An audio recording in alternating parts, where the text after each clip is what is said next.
जिंदगी में आप कितने खुश हैं ये इतना ज़रूरी नहीं है, बल्कि इम्पोर्टेंट ये है कि आपकी वजह से कितने लोगों के चेहरे पे खुशी है।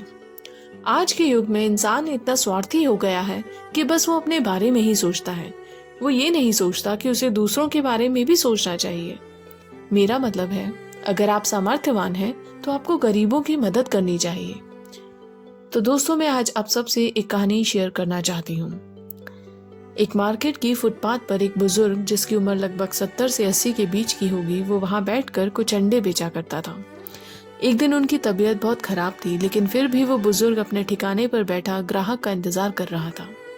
समय बीतने के साथ साथ उनकी तबीयत भी बिगड़ रही थी, पर उन्हें वहां बैठे ही रहना था जब तक कुछ बिक्री ना हो जाए, क्योंकि उन्हें पैसों की जरूरत थी जिससे उनकी रोजी रोटी चलती थी। तभी कुछ देर बाद एक लंबी सी गाड़ी उनके सामने आकर रुकी।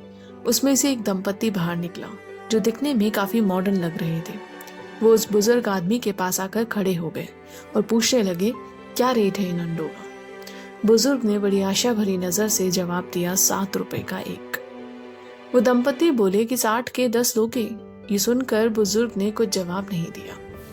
जवाब ना मिलने पर वो दंपत्ति वहां से जाने लगा तो पीछे से आवाज आई कि ठीक है, आप ले जाइए, वैसे भी मैं यहाँ ज्यादा देर तक बैठ नहीं पाऊंगा। वो दंपत्ति अंडे लेकर वहां से चले जाते हैं और आज वो अपने आप को एक विजेता महसूस कर रहे थे, क्योंकि उन्होंने पूरे 10 रुपए जो बचाए थे। वही दंपति शाम को एक क्लब में जाकर अपने दोस्तों के साथ पार्टी करते हैं, जहां उनका बिल 5,700 रुपए का आता है। 2,000 के वो 3 नोट काउंटर पे रख देते हैं और बोलते हैं, कीप द चेंज। अब इस घटना से क्या सीख मिलती है? जहां उस दंपत्ति ने 10 रुपए बचाने के लिए उस गरीब से बार्गेनिंग की, उसकी मजबूरी का फायदा उठाया, जबकि उन्हें भली भांति पता था कि वो गरीब है, वो कोई अमीर बनने के लिए अपनी दुकान नहीं चला रहा, वो तो सिर्फ 2 वक्त की रोटी के लिए बैठा है। वहीं वो दंपत्ति महंगे क्लब में जाकर इतना पैसा खर्च करते हैं, वो भी उन लोगों पर जिन्हें शायद उनकी जरूरत भी नहीं, बस केवल शो ऑफ के लिए बेकार में इतने पैसे उड़ा दिए। दोस्तों, हमें गरीबों से ज्यादा मोलभाव ना करके उनसे चीजें खरीदनी चाहिए, ताकि वो भी अपना घर चला सके।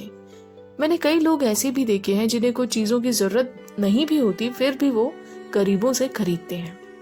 हमारा छोटा सा योगदान किसी गरीब के जीने का सहारा बन सकता है। ये दया भाव नहीं, सेवा भाव है। एक शायरी याद आ गई, गरीबों के बच्चे भी खाना खा सके त्योहारों में, तभी तो भगवान खुद बिक जाते हैं बाजारों में। अगर आपको ये कहानी पसंद आई हो तो कृपया like, comment, share and subscribe my channel. और हमेशा कोशिश करो कि आपकी वजह से किसी के जीवन में खुशियां आ सके। धन्यवाद।